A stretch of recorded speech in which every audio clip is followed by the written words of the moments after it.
welcome back to the Formula E Zone podcast. So much to talk about today. We've got 2 races and driver transfers. Silly season has started already. This is going to be a long one, so strap yourselves in and hopefully you enjoy the Formula E Zone podcast. But as always, I'm not going to be alone for this podcast, and we're going to start off by saying a good evening to Jack. Who is this person?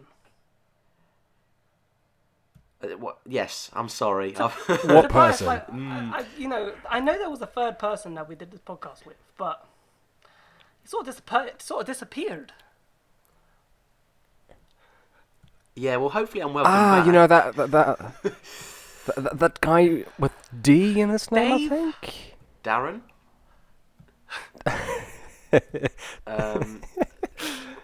There was a Chris once. Yeah, he showed that's up. true. Was it him? That's true, yeah. Oh yeah, that's true. Would you like to introduce yourself? A B C D E F. What, me? You want me to reintroduce myself? We haven't heard your intro yet. Well, hi everyone. I am Dan. I'm new again. I'm the newbie on the block now. I quite like Formula E. It's all right. I know a few bits and bobs about it, so hopefully enough to keep up with these sweaty nerds. So thank you for that, Jack. Toby, it's good to hear your voice again, mate. Welcome back. Oh, it's good to hear yours as well. Good to have you back. Oh, thanks, man. Right, we've got lots to talk about today, so I think we should just crack on with it, because we've got 2 races, a championship, and driver transfers. It's plenty to get through. We're not going to try and stick around for 3 hours or bore you to death. Hopefully it'll be nice and chilled, nice and relaxed, some good laughs, and some sweaty chat about Formula E. So hopefully this is going to be a good one. So we'll start off then. We're just going to jump straight into it today, boys. Hopefully that's all right with you two. We're going to start off with the first race in New York. Qualifying, we'll just skip through that pretty straightforward, to be honest with you. Buemi on pole. Nissan proving once again over 1 lap. A very quick car. Pascal Wehrlein P2. He's had a season where he's gone well in Saturday, but things haven't gone his way, and so far I don't think Formula E's quite gone to plan for him. Alex Lynn getting into Superpole, P3 on the grid. Daniel Abt into Superpole as well. Alexander Sims also getting into Superpole. He really turned around his season this weekend. And Sam Bird also finally getting back to a little bit of form. So that was the grid going into the race. Again, sorry if I'm going quick, but we've got lots to get through. But the race itself, straight away, before the lights even went out, half the grid, Jack. Complete disadvantage to the rest of the field. It was really dusty. It was one of the major complaints, and I suppose the complaints that drivers have had all season with the tracks, especially going into qualifying Group 1, is, it's just a dirty track.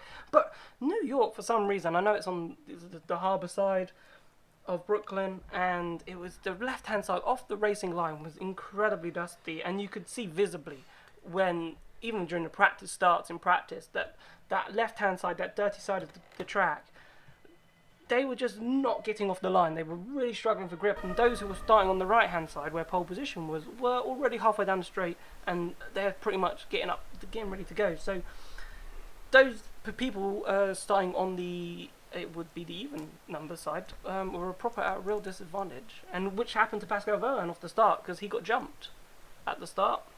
So it really did show.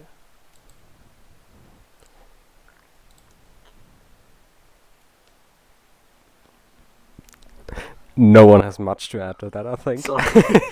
Silence. Just silence, but for a good reason. I mean, there's really not... I'm eating my pizza currently, yeah. Lovely pizza. I ordered for after the podcast, actually, but it arrived now, which is fair enough. I always enjoy pizza. But I also enjoy clean sides of the grid. And that was really... I mean, fair play. Not much race control could have done against it, because the even people qualifying in the even grid spots, they had to start on the side of the grid where no car ever went across all day. So we had 2 practice sessions, nobody crossed that part of the street. Qualifying, of course, you want to stay on the ideal racing line, and as you are exiting a left-hand corner out of the final corner of the circuit, and turn 1 also is a left-hander, you obviously stay to the right. And yeah, that's the reason we saw, amongst other things happening in the first lap, Alex Lynn taking P2 off of, who was it? Pascal Wehrlein. Yeah. Just a quick one. Do either of you two think they should have done what they did in Paris and start under safety car? I don't, but I'm just curious. Because I was thinking it right now as we were speaking it, but I don't think they should have, because it was really anticlimactic, the start in Paris, and starting behind the safety car, but there was no real reason to start behind the safety car in New York. You can't just say, oh, the track's dirty. Well, the track's dirty, like, it's just the way it is. In Paris, they were like, oh, it's wet on that side, it's dry on that side. So I can get their point in Paris. Like, there is a clear disadvantage with one side of the track being wet and one side of the track being dry. Whereas both sides of the track were technically dry in New York, so I don't think there was a real need for a safety car start. And cynically, you could argue that if you wanted to start on the clean side of the grid, you should have qualified better. Yeah, it's a bit harsh though, isn't it? Imagine you qualify third, like, it's a pretty good qualifying session. I mean, not third, second. So second, like, and then when third jumps you on the line from that. So I get your premise, but we've seen it before where sometimes it's on the other side, like pole positions on the day side of the track, and people like compare. I think it happened in Suzuka once in Formula One, and they were campaigning to change it because it was on the wrong side. So it has happened before. Well, and it caught Senna lost the championship because of it. Yeah, no, and I was going to say, it caught out so many drivers on that first lap, didn't it? Especially Verline. He just tumbled right through the order, and whether that's because he was pushed offline throughout the entire first sector pretty much. But our first real bit of drama, I believe this came first in the race, and please correct me if I'm wrong, because those 2 races in one weekend, it seemed like a lot. I loved it, but it seemed like a lot, and it was a hell of a lot to keep up with. But I feel our first incident was Sam Bird contact with Jose Maria Lopez. Oh. Am I right by saying that? Yeah. What do we think about that one? No red flags this weekend, which was a bit of a surprise for Formula E, but we did have these pile-ups down just after where the attack mode was. I think that was turn 4, maybe turn 5. Plenty of contact there, which again was brilliant considering we had a championship fight on the line. But Toby, it was getting really tight there, and especially Bird and the 2 Dragon cars, it got real feisty. Absolutely, yeah, and on both days. So not only on the Saturday, I'm spoiling, of course, the Sunday discussion now, but we had contacts on both days into turn 6.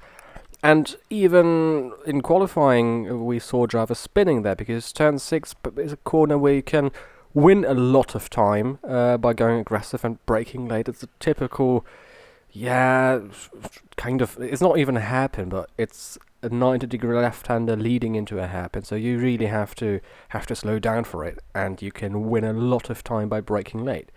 And we saw people making mistakes left, right, and centre. And then you add in 21 other cars going into that particular corner on lap 1, and you obviously have carnage. And that's pretty much what happened. The 2 Dragons got together. Sam Bird was involved in the contact as well. Who else was in there? Da Costa, I think. The other version of France. And crucially, both DS Techeetah cars also involved in that contact. Andre Lotterer was spun, and Van had a puncture after that contact as well.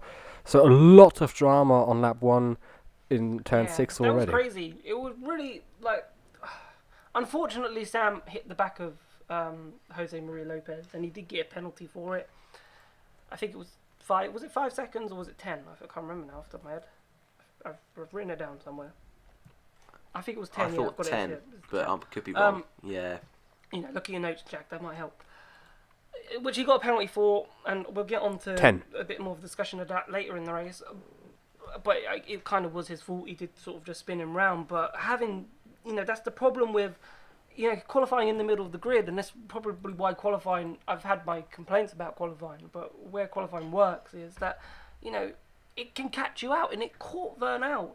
No, he didn't do anything wrong in that situation. He just got hit from behind, which then hit he then hit the car in front. Like, he did nothing wrong. He was trying his best to avoid the actual contact.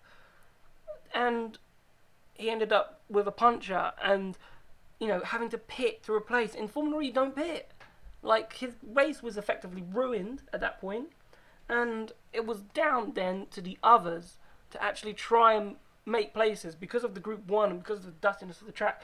The only good thing, barring Buemi and sort of Evans, who were at the front, but they were the real distant title fighters. So you sort of left Degrassi, who was only a few positions up, to now really try and make hay during the race, to try and capitalise on Vergne. But that was really and truly Vergne's saving grace, was that Degrassi then had to start moving. He could, Buemi and Evans, no matter what they did, it was still very difficult for them to even take the championship into Sunday. So I suppose for Vergne that was a saving grace. And depending on how far Degrassi actually went up the field. Yeah, and that was what mainly we focused on, wasn't it? Both Evans and Degrassi working their way through, and it was great to see. And the slight changes they made to this circuit this year made so much of a difference. I was chuffed to see that actually pay off. But we didn't mention this beforehand in our pre-podcast chat, but just quickly, this was the point where Vergne asked Lotterer to cause a safety car, right?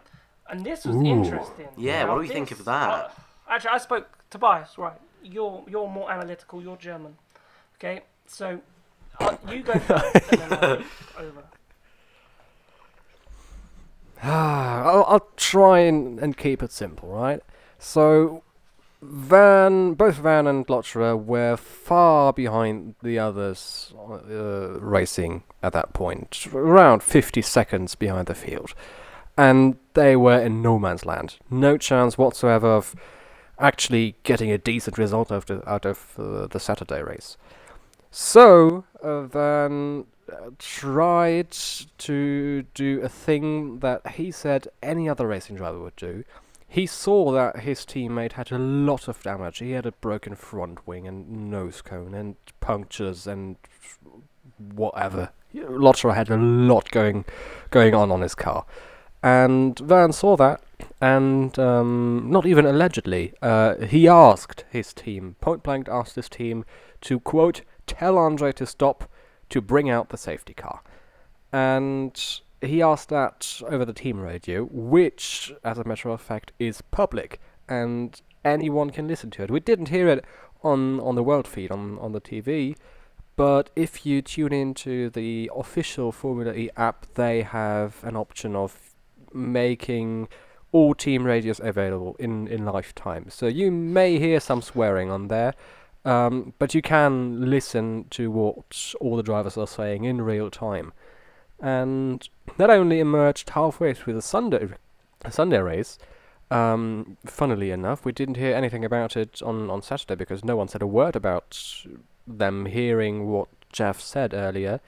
But apparently Vergne asked his team point blank to tell Andre to stop to bring out the safety car. And that caused a lot of controversy after the Sunday race. Of course, I have to say again, dating back to the Saturday, but we talked a lot about it in the night between Sunday and Monday.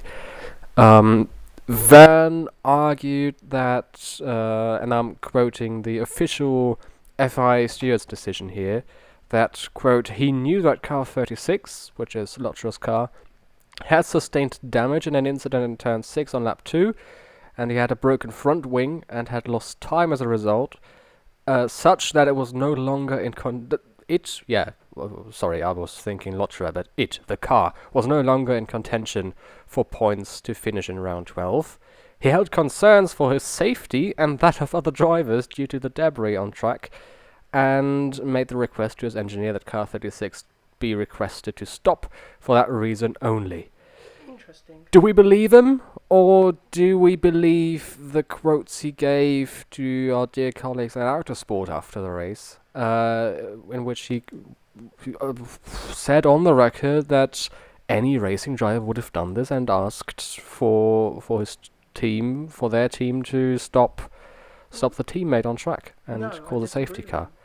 Jack, what's your point on that? I was going to jump in at the beginning and say that You don't really want to bring up 2008 Singapore Grand Prix, but I feel like you have to. Because it was on the same level. If Czech Cheetah actually stopped Andre Lotterer's car so Vergne could get back in the race, there was no actual difference between what Vergne just did, technically, to what Flavio Briatore asked Piquet to do. You know, it had the potential to manipulate the race. Maybe we're not talking about it as much because Czech Cheetah didn't actually do it, and whereas Renault did do it.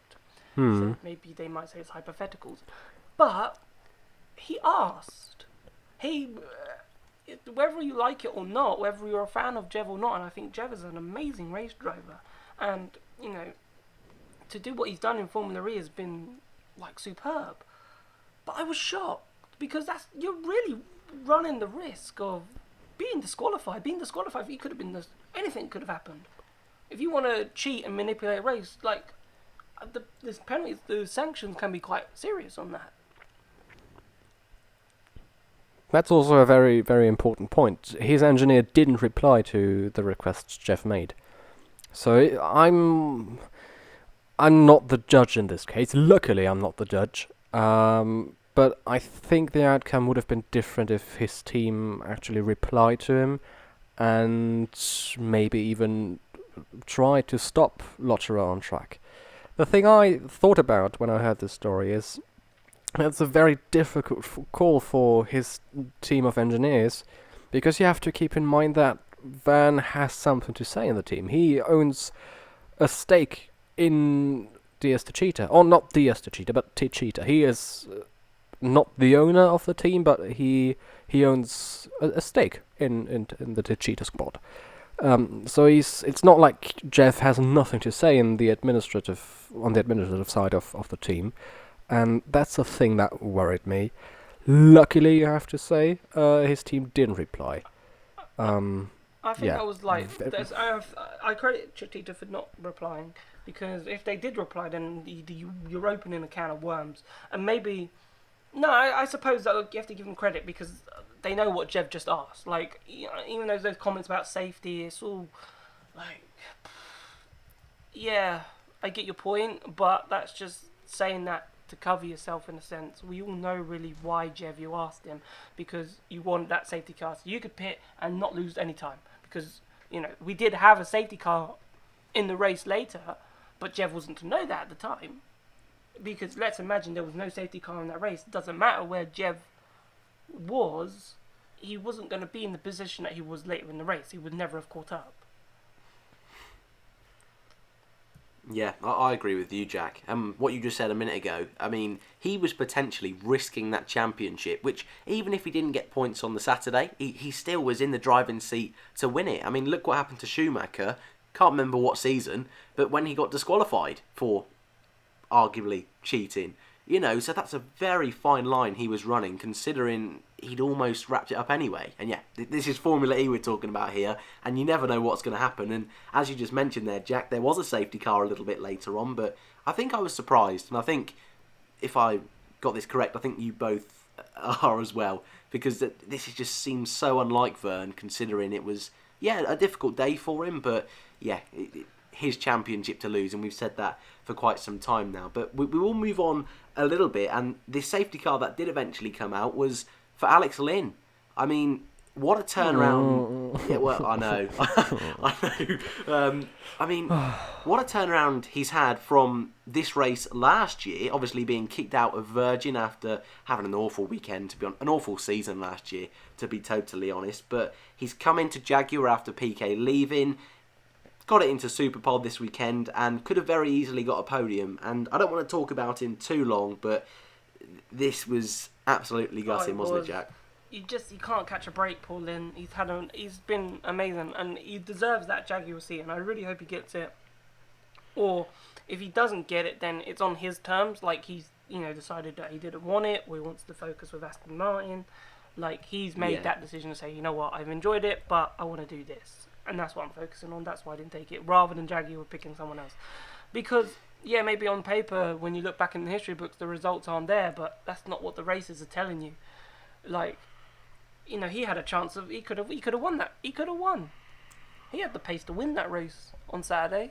He really did. But absolutely, yep. It's just a car failure that sets him back. So it's just unfortunate, and it's happened a few times to Lynn. Since he's been in Formula E with Jaguar. So it's up to them now.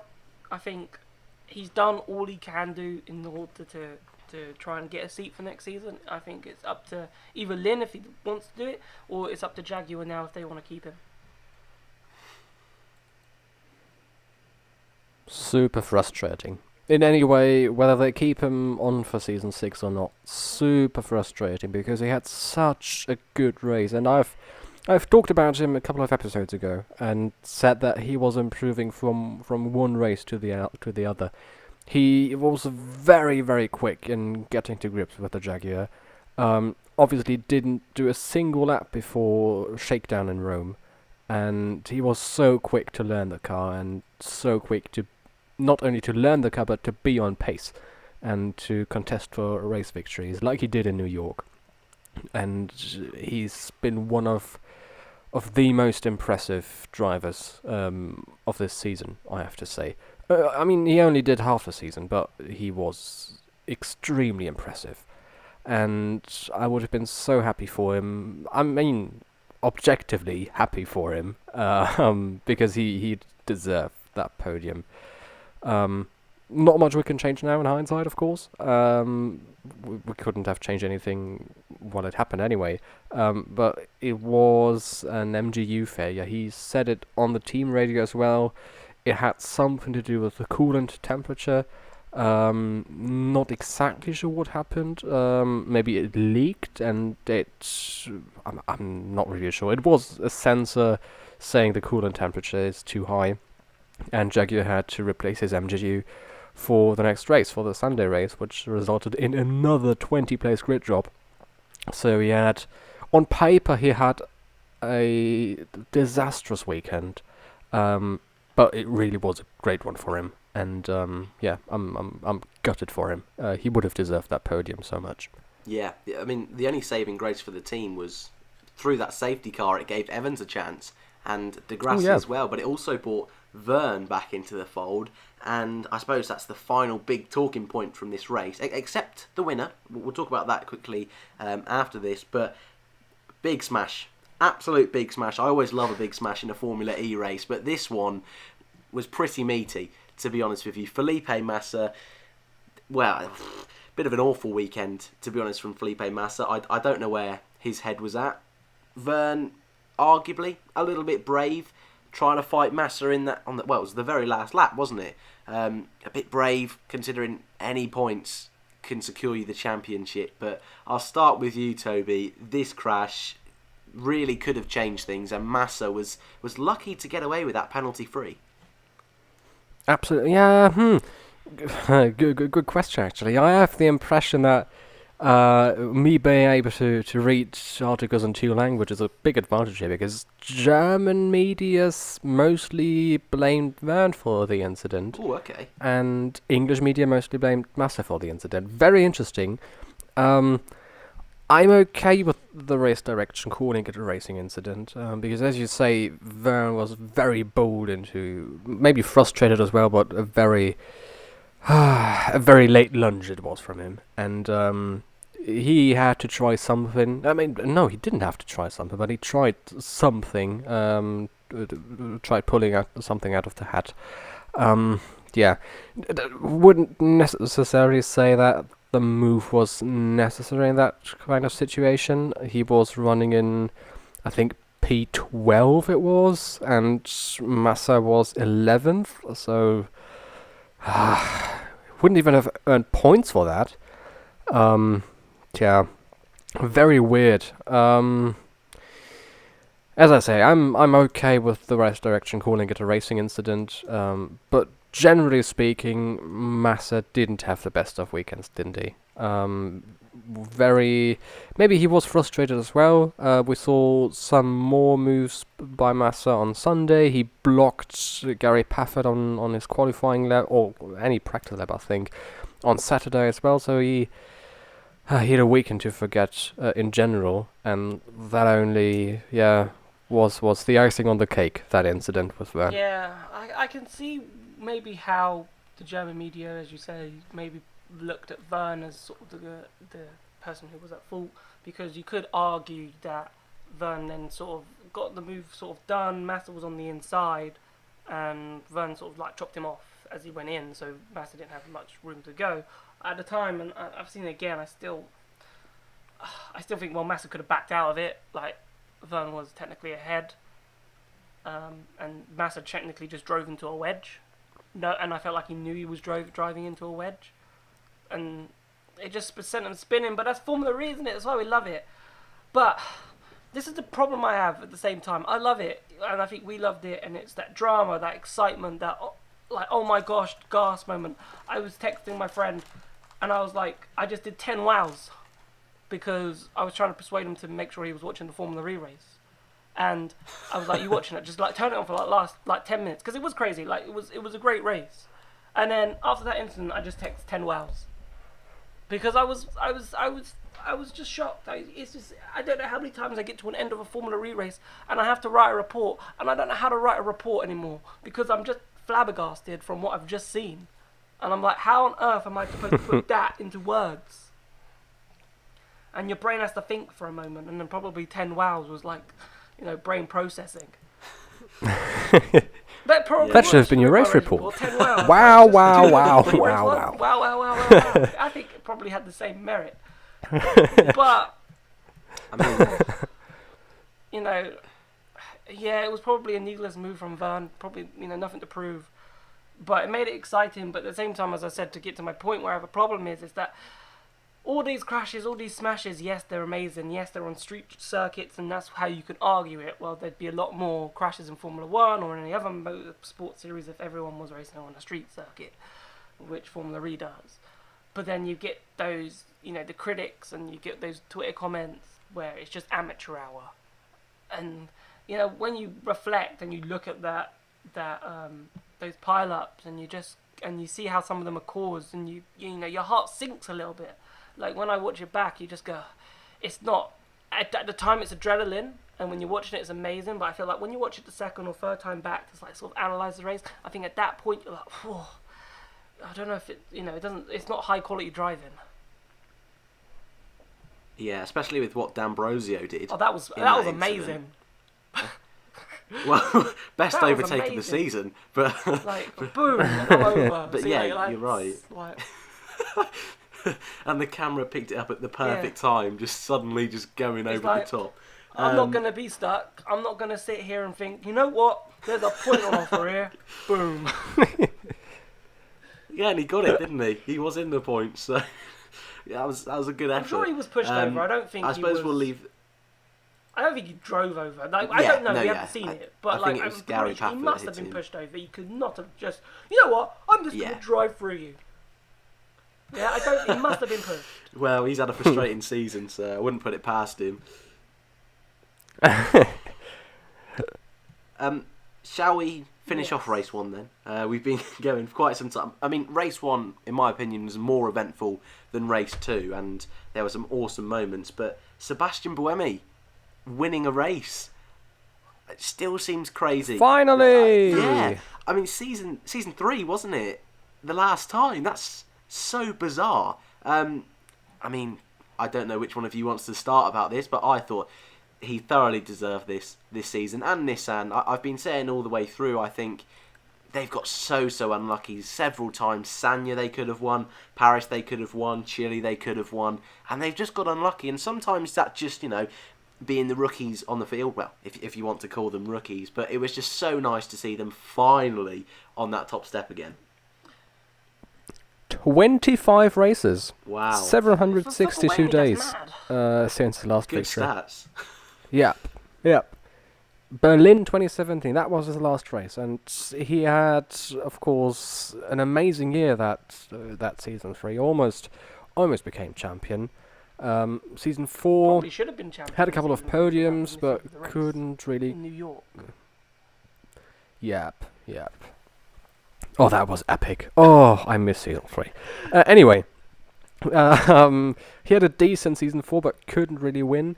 And this year he had the car to win a race, and especially in these last couple of European races, he was decent. And Nissan was on pace all year long. Of course, them having the advantage of their twin MGU setup and layout. Them starting with two MGUs, two motors, gave them a big advantage going out of low rev corners, to put it simply, and they were amazing this year around in New York as well, simply because the second sector had a lot of slow corners and places where you have just a massive advantage if you are good at accelerating out of corners.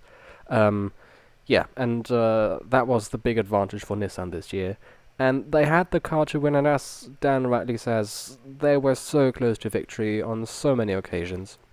And he was on the podium in Berlin, and on the podium in Bern, and now he was on the podium on both days in New York, and finally on the Saturday, his streak was over, but his streak of being unsuccessful, and reasonably unsuccessful for his standards in FE, finally was over. Just as much as Alex Lynn would have deserved the podium, he deserved the win. It was Buemi of old. Kudos. I think that's what we saw. It was just Buemi of old. It was Buemi that looked in control. Didn't look like he was going to make a mistake. Didn't look like he was going to get flustered. Because obviously we've seen Buemi sometimes get flustered and make mistakes. Like sadly, there are quite a few examples that I'm going to give, but I'm not going to give them now. Not because I can't think of any, I'll give them now because I've said it. Buenos Aires, obviously it was Santiago this year. But then it feels like I don't know what I'm talking about. I do. But anyway, so he's had that, but it really looked like the Buemi that commanded Season 2, that did really well in Season 3. And probably should have won the championship if it wasn't for that clash with Toyota and WEC with Nürburgring in New York. And missing a double. It was a double header, wasn't it? So, that's a lot of points to miss out on going into the final couple races in Montreal. So it was good to see. It was really good to see Buemi back, and I'm really hopeful that Nissan have a car that can challenge next season for him, and it would be great. And it's true. When different Gen 2 cars, but it's the same drivers as Jack said and Dario said on commentary. You've got Lucas Di Grassi, Sebastian Buemi, Jean-Eric Vergne, Antonio Felix da Costa, all been in 5 seasons, and they're challenging for the title. Like, despite all the new amazing drivers, Pascal Wehrlein, Stoffel Van Dorn, coming in and doing great stuff, it's still those same drivers that are coming to the top. Yeah, and it was great to see as well, going into Sunday, that Buemi, after that win, was in title contention, which I don't think anyone was expecting halfway through the season.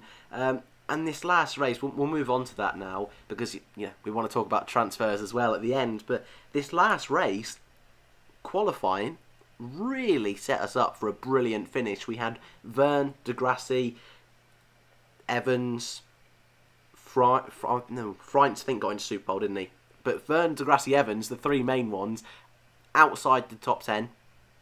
We were on for a good race. But Alexander Sims, pole position, where did that come from? I mean, the qualifying system that we've talked about all season long helped him out a little bit. But still, that was a brilliant job. Also, Van Dorn getting into Super Pole as well. Awesome stuff from the two of them, Toby. Do you know, if you ever get to talk to Alexander Sims, please do it. He is one of the most sympathetic guys on the grid. And he's been a fan of Formula E forever. And he's just an EV geek. I think you'd call him. A nerd. Not even a geek, he's a nerd. And he enjoys talking about electric mobility a lot. He enjoys talking about Formula E a lot. And he's been a major part of the Andretti development days, and he's always aimed to be in Formula E, and I was very happy to hear that BMW have signed him, and now finally him having the chance to actually show his performance. He had to play second fiddle for a long, long time. Always had to stay behind Antonio Felix da Costa.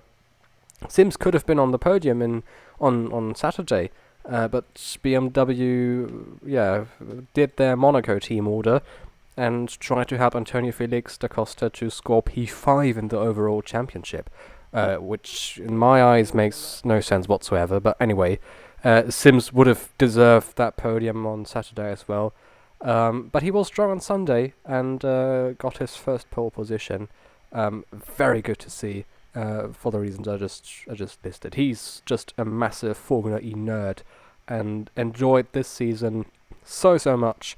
Although he always had to play second fiddle and clearly was the second driver at BMW, him grabbing pole position, very good to see. And I'm sure a good application for a job interview for season 6 with BMW. Yeah, it was good to see.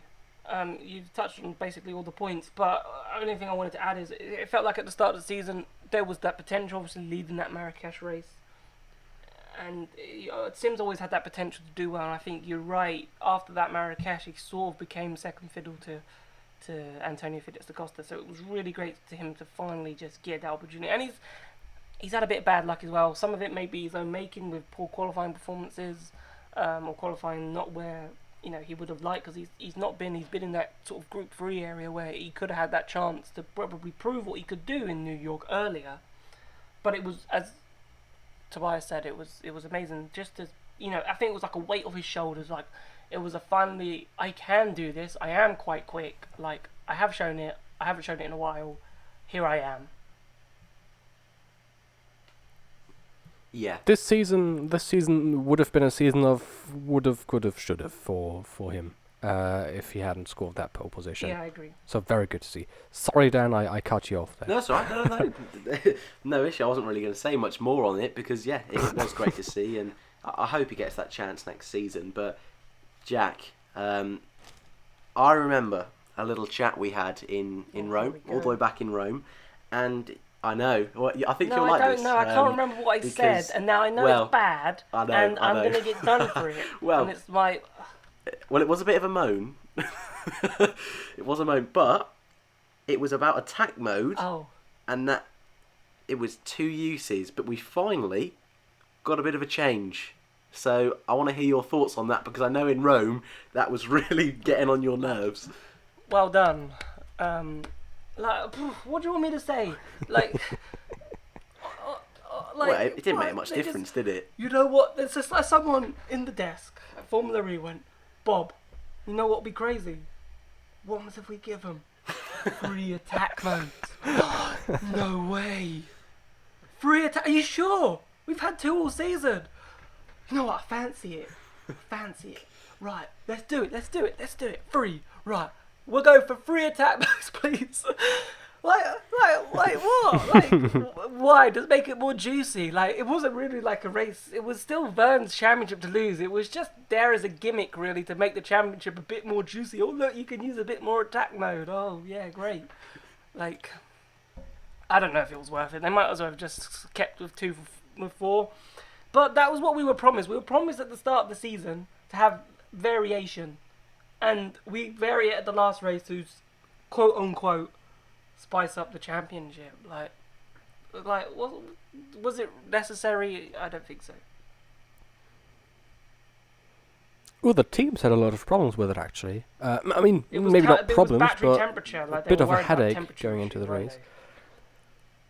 That's right, because we had 33 or 34 degrees Celsius at the race start. And, of course, attack mode, you pretty much pull more energy out of your battery. And that, of course, means more temperature in the battery and in the entire powertrain system.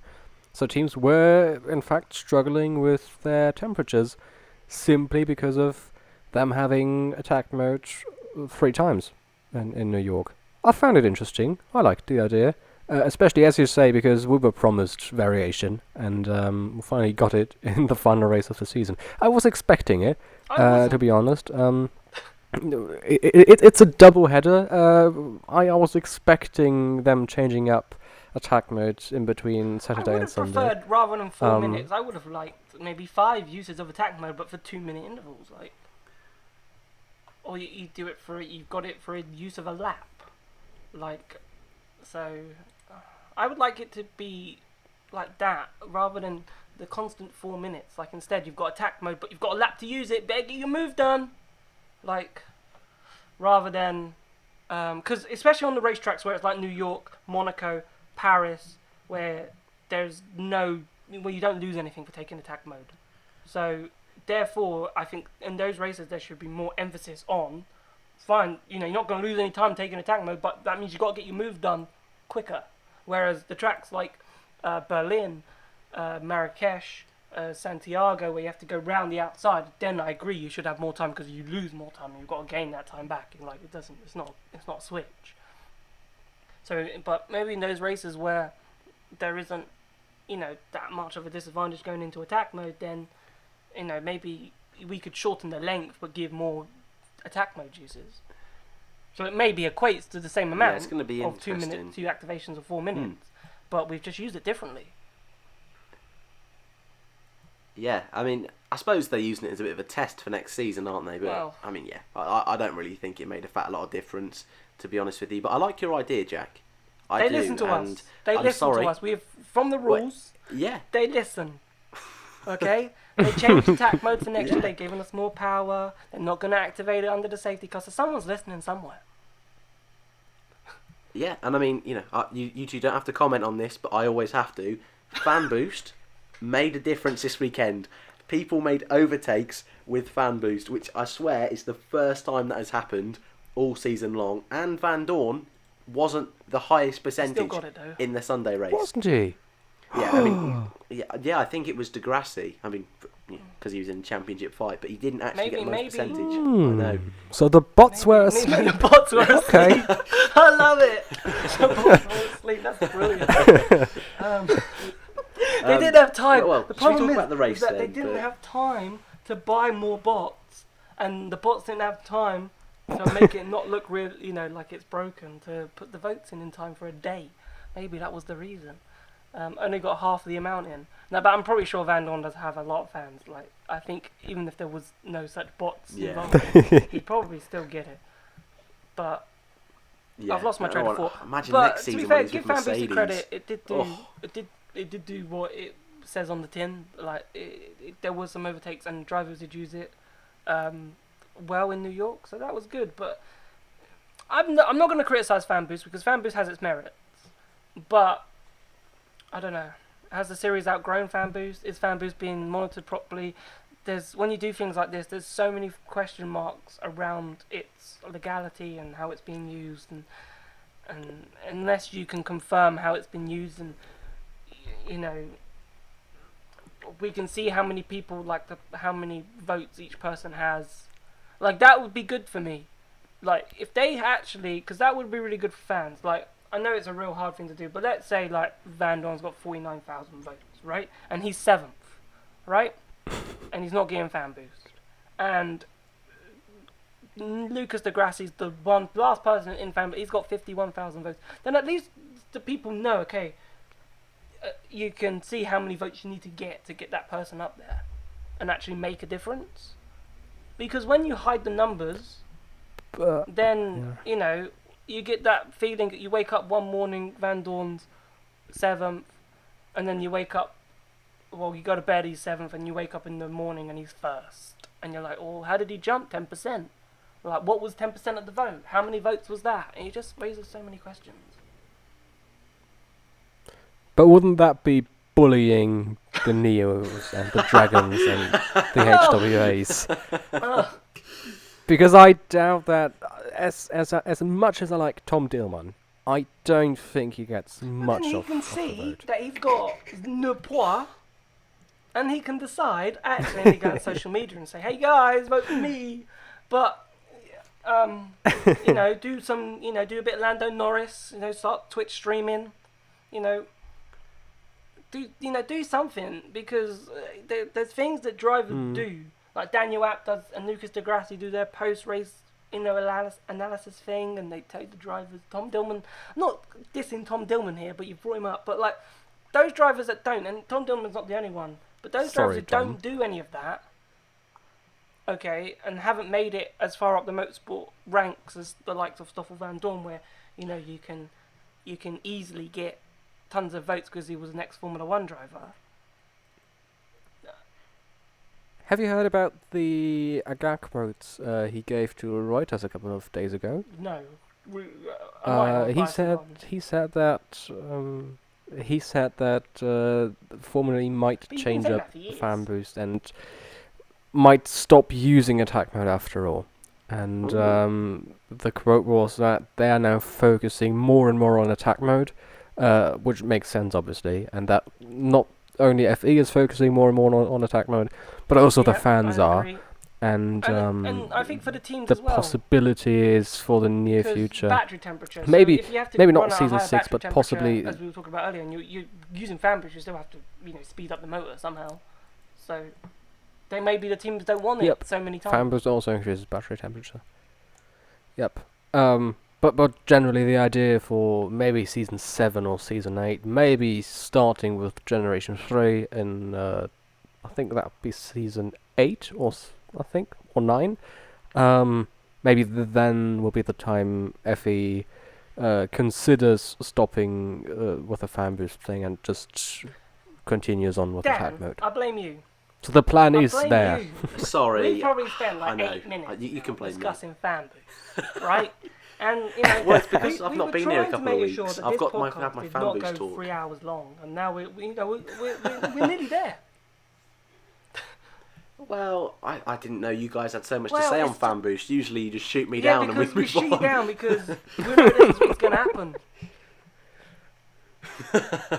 Right, let's move on to the race then. Let's move on to the race. Again, we're a bit lucky that it wasn't as hectic. I mean, it was pretty similar to race 1 in that all the focus was on Evans, Degrassi, Vergne, how they can get through the field. The race itself, again, it was just those guys overtaking. Freunz did a really good job at the front. He was super quick picking up his second victory of the season. I didn't think that coming into the season he'd be beating Sam Bird as comfortably as he ended up doing, but that was really good for him, and yeah, he's pretty much, you have more insider information than me, Jack, on this, but I'd be surprised, I'd be surprised if he wasn't there next season. Any of you two got any major points from race 2? We had obviously right at the end of the race, Evans, who was going to end up third in the championship, contact with Degrassi. I think that's probably the biggest, I suppose, highlight of the race. But apart from that, pretty straightforward from Jean-Eric Vergne. I don't know which one of you wants to start first. For Freunz, and then I'll let Tobias do Vergne. So Freunz did an amazing race. Came up from third to first and did some cracking overtaking moves. Like, they were really sold the dummy. I think it was on Buemi to get into second, and then to pass Alexander Sims to just literally dive it down the inside and at turn 1 and just hang Sims out to dry, and then go and race away, and he literally dominated. He checked out, as the phrase goes, and he did a phenomenal job. It was interesting. I had a transcript from him after the race where he just summed up his season, and he wasn't, despite doing quite well, picking up 2 wins. He wasn't best pleased with his season, and he used much more colourful language in that interview than I could use or say, which I thought was interesting. Despite picking up 2 wins, he still wasn't satisfied. He still wasn't happy that things hadn't gone his way. That run of poor DNFs and non-scores after he won his first race in Paris. So I like that from Freunz. I like that eagerness, that hungerness, that despite winning 2 races, winning his first 2 races in the series, it still wasn't good enough.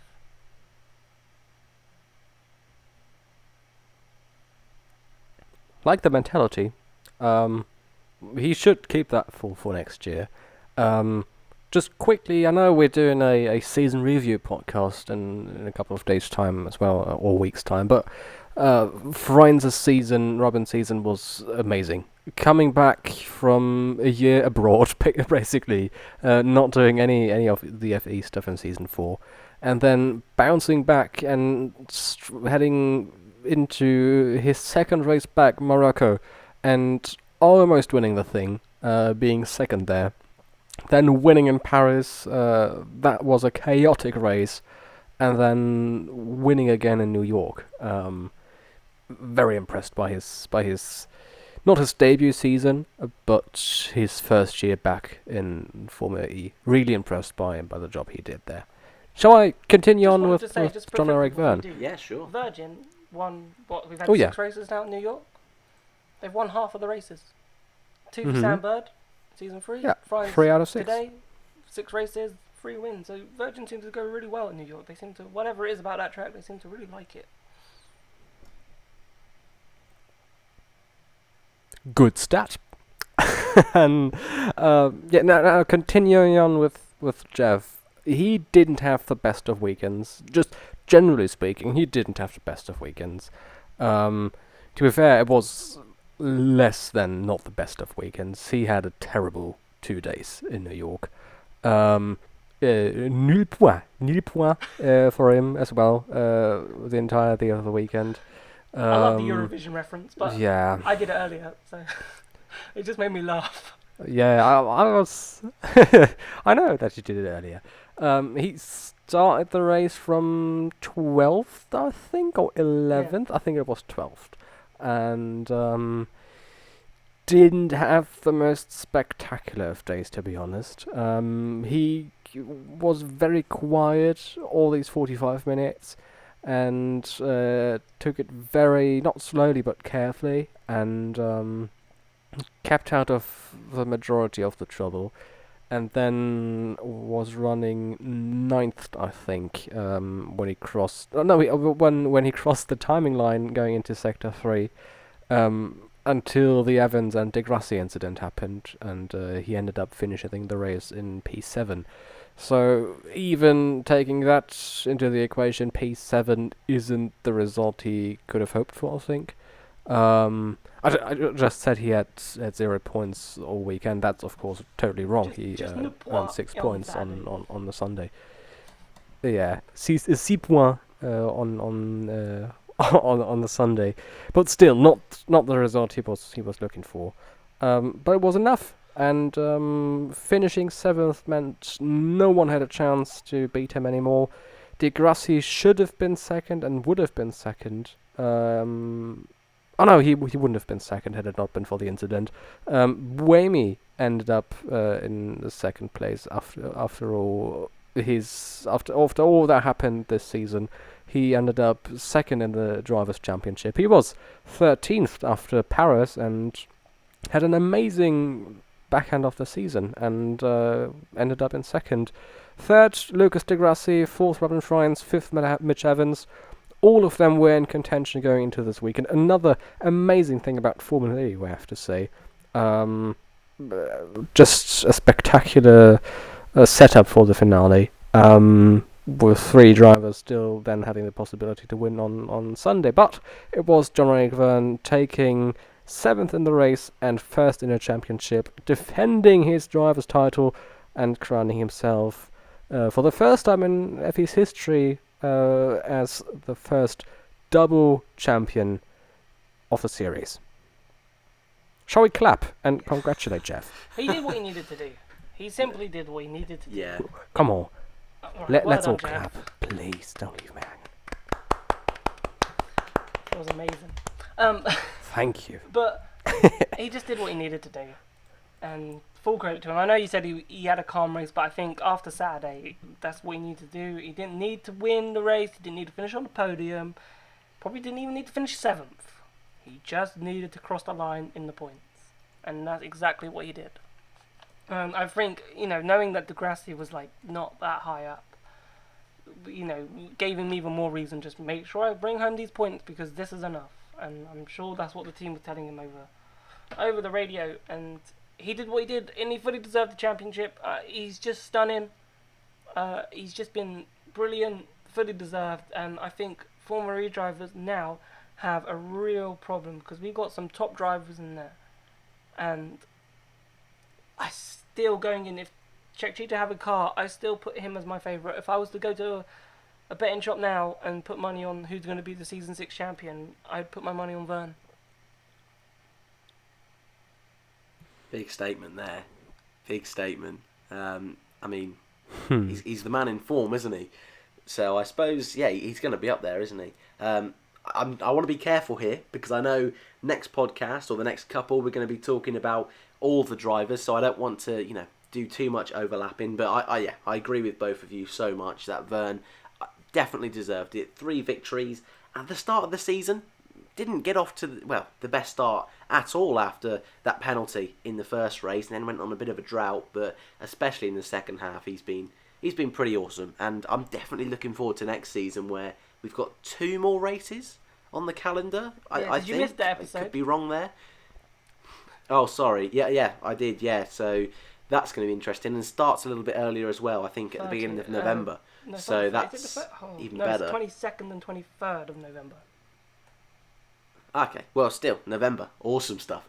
So, yeah, but before we go, we do want to talk about Season 6 a little bit, because this morning, we actually lucked out today, boys. Usually we get news the day after the podcast, but today it was in the morning, so that's brilliant. Andre Lotterer, who, a little bit like Vergne, had a pretty awful weekend. Techeetah did finally get that team's championship, which again for them probably deserved it last season, so they finally picked it up this season. So yeah, awesome job by them. Had the best car, so yeah, you can't really fault it. But Lotterer leaving the team for next season, going to Porsche with, I know, stunning, shocking, with, I'm going to have to learn how to say this in the off-season, but Neil Yanni? Or Yanni. I think. Not too bad, yeah. Yeah. The Swiss say Neil Jani. Yeah. What do we think about this? I'm a little bit in the middle. Tell us your views. Techeetah. Well, yeah, Techeetah race-winning car. It seems, like you said a minute ago, Jack, they're going to be winning next season. They're going to be one of the teams to beat. Lotterer, I can see why he's doing this. He's going to be that number 1 driver. The team are going to look at him, to build the car around him because he's got this experience. And I think he's going to be in it for the long term because they're definitely not going to be winning races next season. And I know some of you guys want to talk about that in a moment. We spoke before the podcast.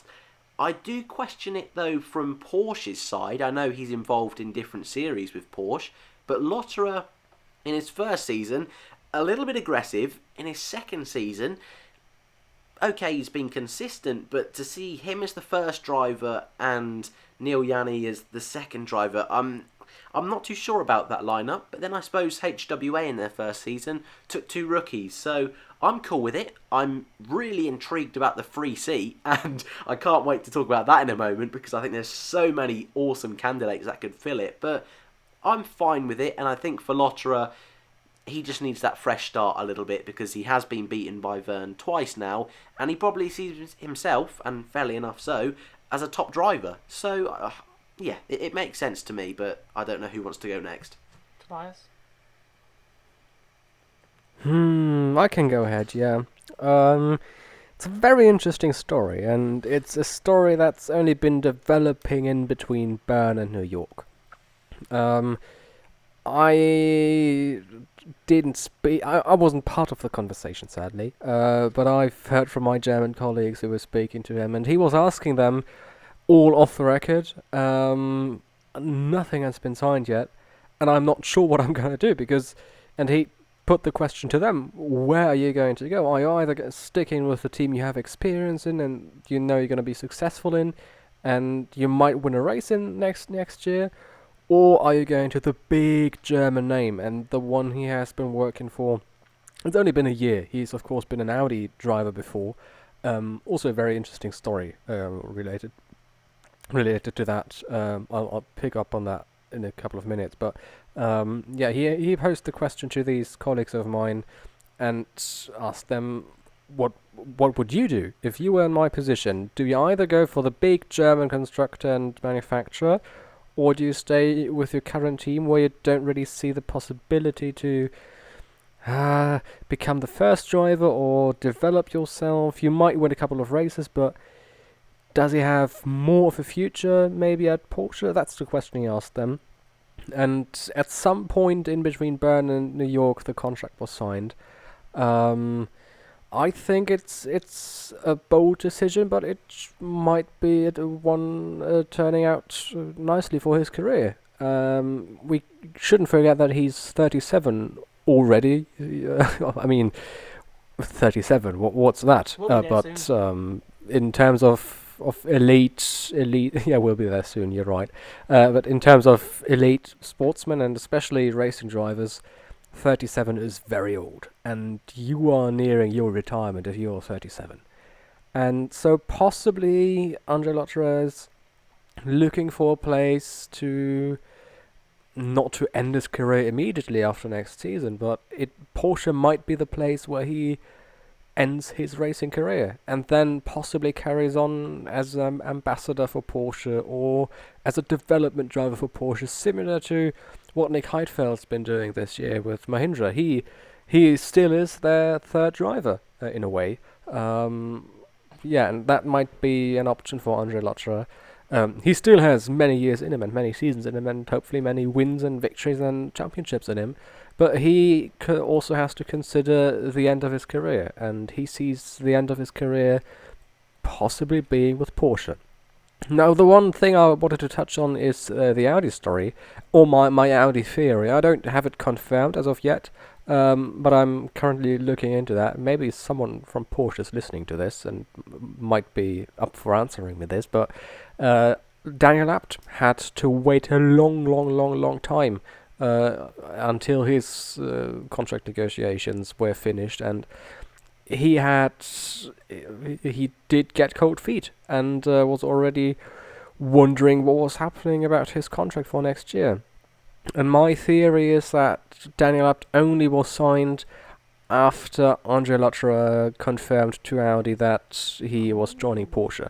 Because as far as I know, from what I understand, Audi was in contact with Lotterer as well. And they weren't, that would have been a good I mean, pursuing him. He was an option on their radar, let's put it this way. Andre Lotterer the name of Lotterer was on the table, and my theory is that Audi might have been waiting for, or might have they might have been trying to see how negotiations go with Lotterer, and then they found out he signed with Porsche, and then they turned to Daniel Abt and re-signed him for the season. That's my theory. If anyone from Audi or Porsche is listening, please let me know. I would love to know more about that story because it's very intriguing indeed. But yeah, my take on Lotterer just quickly, because I've been talking for a couple of minutes already. I think it's a fair decision, and I would have done... Now, thinking about it, I might have done the same. And yeah, I'd agree. After contemplating and everything you've said and thinking about it logically, I probably now would have done the same. Before you started speaking, I would have been, why am I leaving this team? Why am I leaving this teacher?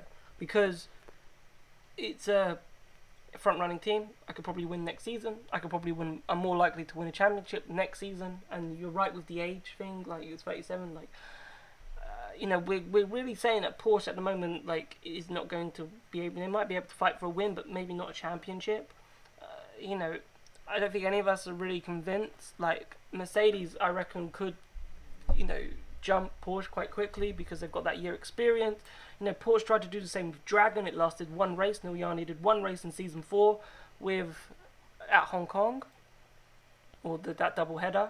Yep, and that went terrible, didn't it? He dropped out after that race weekend, and that sort of link between Dragon and Porsche. If Porsche had been working with Dragon for 2 seasons before coming in, then I would have had a completely different outlook on... And, Dragon haven't done... And I don't think Porsche really have been helping Dragon at all, because, Dragon's performances haven't been great. So, whereas at least HWA for Mercedes have improved from race 1 to race 13, and quite dramatically so. So I think Mercedes will be coming in with a really good base for Season 6. So therefore, when I was thinking about Lotterer, and I'm like, well, that's true. If I stay for 1 season and it doesn't work out, then I'm probably gonna staff Porsche would have had their drivers. They'd be happy. So it's probably an opportunity to spend 2 seasons, maybe 3 with Porsche, and then move into that driver ambassador role. Towards like what Nick Heidfeld's doing. So I think it makes sense, and I think possibly the right decision for him, because he's probably going to get more racing time, potentially, at Porsche than he would at Cheetah. If I was Andre, I would hope for a situation similar to what which Evans did with Jaguar. They joined in season 3 and developed their team, and it was going okay, but not too good. I mean, Evans was 4th in Mexico in season 3, but apart from that, Jaguar, yeah, they finished last in the championship, just a couple of points behind Venturi and Dragon and Amlin Andretti and Neo, who unbelievably were 6th that year. But Jaguar was, yeah, they were there, and weren't too bad, and I don't feel like last in the team's championship was that deserved. But the first year wasn't too great. Then they improved for season 4, and now look at them in season 5. They're winning races and are in contention for victories, not on one occasion but on multiple occasions. And that might be the hope for Andre Lotterer. Building up the Porsche team in season 6, and then improving in season 7, maybe being able to contest for wins in that year, and then being one of the front runners, hopefully, possibly, because you have to keep in mind Porsche has a lot more resources than... I mean, I'm not sure about it, but I assume Porsche has a lot more resources than Jaguar have, than possibly being in contention for more wins and possibly the championship in season 7, but that's a long way off now. For the time being, Lotterer joining Porsche for season 6. Let's see how things develop. It's unclear at this point. But I think what will be interesting, and just for time, because I don't want to drag on for too long, it's who's going to take that seat. Who now? There's a real race-winning seat there, and I think I'm going to throw some names out. I think Pascal Well, should we all do a couple of names and then Pascal leave it Wehrlein, there? if I was Pascal Wehrlein, I'd be jumping at it. Because sadly, I think with Porsche and Mercedes coming in, I feel like Mahindra, sadly, the amazing team that they are going to start becoming a real solid midfield team. I don't know if they have the resources that will be able to fight with these German manufacturers that are coming in, and possibly Jaguar as well. So if I'm Pascal, I see a route out of midfield driving into there. I don't think Oliver Rowland... Like, I was looking at this and thinking, well, if I'm picking Pascal, because Pascal's done great, but so has Oliver Rowland, but then both of them have been a bit inconsistent at times. Maybe some towards the car. Maybe Ollie Rowland, yes, he's done a fantastic job, but, he's faded away a little bit, maybe, in the last couple of races. Does that make me want to pick Wehrlein a bit more? I don't think Sam Bird or Robin Fries will go for it. I think they're locked down at Envision. I don't think De Grassi's going to go. I think he's pretty much now at Audi, so pointless even talking about him. And then either that or they go for someone completely outside of Formula E and take a rookie. But if I feel like if I'm Pascal Wehrlein right now, I'm on the phone to Mark Preston. I would have done it as soon as the news was announced. I would have tried my best to find his number. According to Cheetah, they are talking to, and I'm quoting I'm not quoting, but I remember their press release saying they're talking to multiple high-level drivers. Well, they would. And they're not going to say we're talking to multiple drivers who are unproven. We're speaking to many drivers who are in go-karts right now. Like, of course, it's going to be this championship so high level. It's just like a basic statement. I'm like, duh, like. Yeah, of course. We'll see what happens. Of course, yeah. I feel like Formula E experience is now becoming crucial. I think that was another reason. Apparently, the team Porsche cited Lotterer, wanting Lotterer so much, was because obviously Brendan Hartley. You have to remember, we can't forget, Brendan Hartley was tested that Porsche car, and it was looking likely at some point that Brendan Hartley was going to be in the car. But apparently, according to information from the Porsche press release, was that that experience of having that experience in the car was probably the reason they took Lotterer over Hartley. So, I think that might be also important to bear in mind as well. I don't think Lotterer...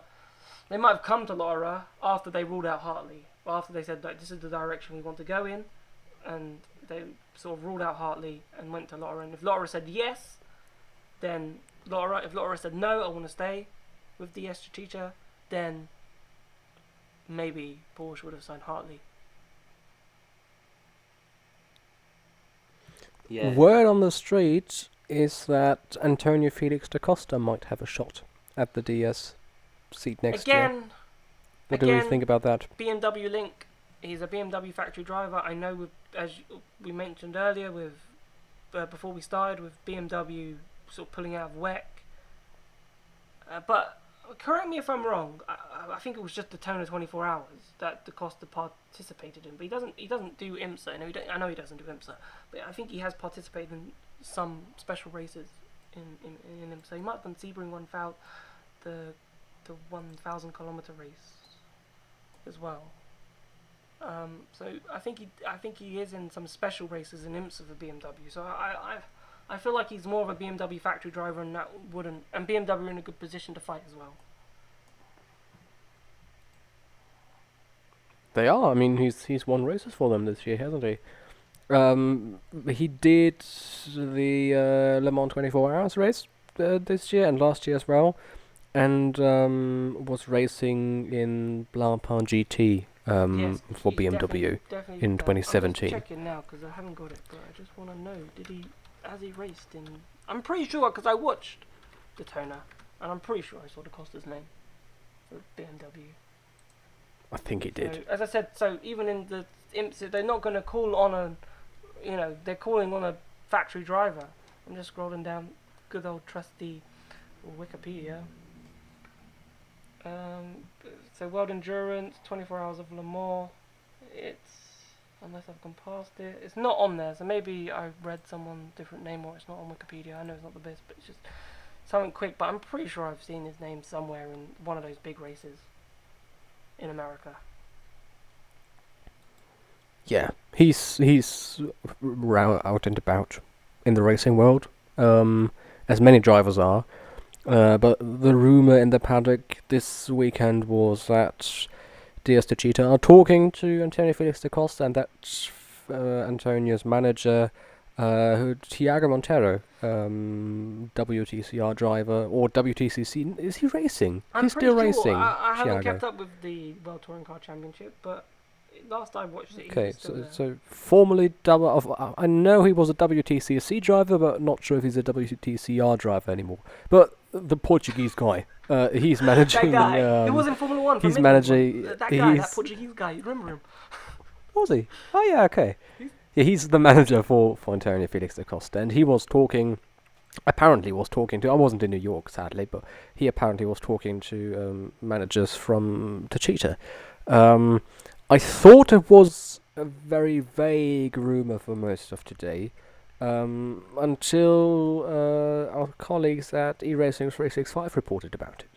And usually they are reasonably sophisticated in their research and well connected. Don't want to I mean,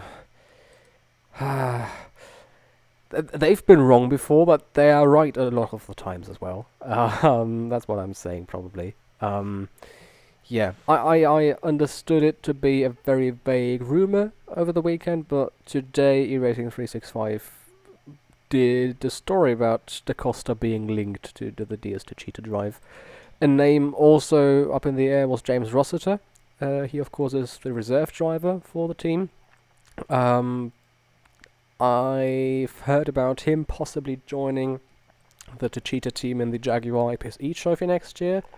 So he might be out of it as well. Yeah, very interesting topic to follow. And you have to keep in mind that there's then the question of who fills da Costa's seat at BMW. If he really switches teams to Techeetah, who on earth is going to replace Antonio Felix da Costa? But they might go to one of their former DTM drivers, possibly. Potentially. And to, sound myself more sure, apart from Bruno Spengler, da Costa did race in IMSA for the Daytona 24 Hours, but it wasn't for BMW. It wasn't for BMW. He was there. Was it not? Within the Jackie Chan Jota LMP2 car with Alex Brundle and a driver, Hoping Tung, Well, there's about four drivers there, so he might have been maybe not that car, but within those cars. So he wasn't driving for BMW, which I thought he was, because BMW were there. Obviously, they're part of the IMSA Championship, and they're still remaining part of the IMSA Championship despite moving out of WEC. So they're just doing IMSA and Formula E. So he was there, but he wasn't driving for BMW. So that's quite interesting. Yeah. That's the thing. I mean, BMW announced that they're leaving WEC for next season. They only did a year there, did they? And now they're retiring their M8 big boys from WEC, and are focusing on their IMSA program, on their DTM program, on their FE program, and all of that. And it is believed by our colleagues at E365 that this process of BMW pulling out of WEC did change his contractual situation and opened the possibility for him possibly moving teams in Formula E as well. We'll have to just wait and see.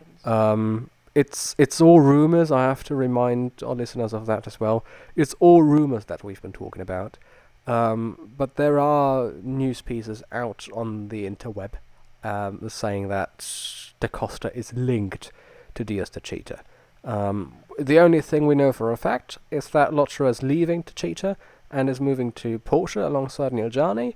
But apart from that, silly season's only just begun, and we're going to have a lot more interesting stories coming up in the next couple of months. I'm sure of it. Oh yeah, we're going to be talking about that so much in the off-season as well, I am sure. And I'd just like to quickly add before we finish up, I think if Da Costa did leave BMW, it's not the right time for me. Him and the Andretti team, they've finally got a winning formula there. And I think if he was to leave them now, that'd be not snaky, but I think a shame, considering all the things they've been through. But for me, I'm looking at Formula 2. I think Techeetah are one of those teams that can afford to take a gamble with a rookie, because like you said earlier, Jack, I think they're going to be a strong car next season. So I'm looking at guys like Nick De Vries, Luca Giotto, that guys that I don't think will get a chance in Formula 1, but I think have proven in Formula 2 that they're strong drivers. I'm also looking at, and again, apologies for pronunciation, but Guanyan Zhou, I think is his name, in Formula 2 this year. That's actually a really good shout. Yeah, because obviously Techeetah's Chinese, but he's also had a brilliant season. He's comfortably been the best rookie, and I think he's fifth. Yeah, he's really coming on really, really well. He is. So I could see him moving to the team. And I hate to do this, but I still see Alonso at some point going to Formula E. I'm sorry, but I just think he's got to go to Formula E at some point, and this would be a perfect chance for him. But anyway, well, that's probably true as well, and he's probably going to look for an IndyCar seat next season. But shall we leave it there for this week? Yeah, I think Giotto, as you said, there was a really good shout. I'd love to see Artem Markelov maybe get something. Yeah. But I think Giotto is a very good shout as a rookie driver, and I think Giotto needs to get out of Formula 2. He's not, try WEC or try something else, because I think he's a great driver, but I think his moment's passed, sadly for him. Can I just throw in that Guan Yu Zhao, or however his name is pronounced? I'm sorry, mate, but Guan Yu Zhao. I'm calling you Zhao now. Or Zhu, or whatever. It's alright. Can I just throw in that he is a Techeetah driver, and he has a contract with Techeetah. He had a contract with Techeetah. They signed him up as I think junior driver or replacement driver in Paris 2018. That was a year and 3 months ago, so the situations change, of course, and in between he was a Ferrari junior when he signed with Techeetah.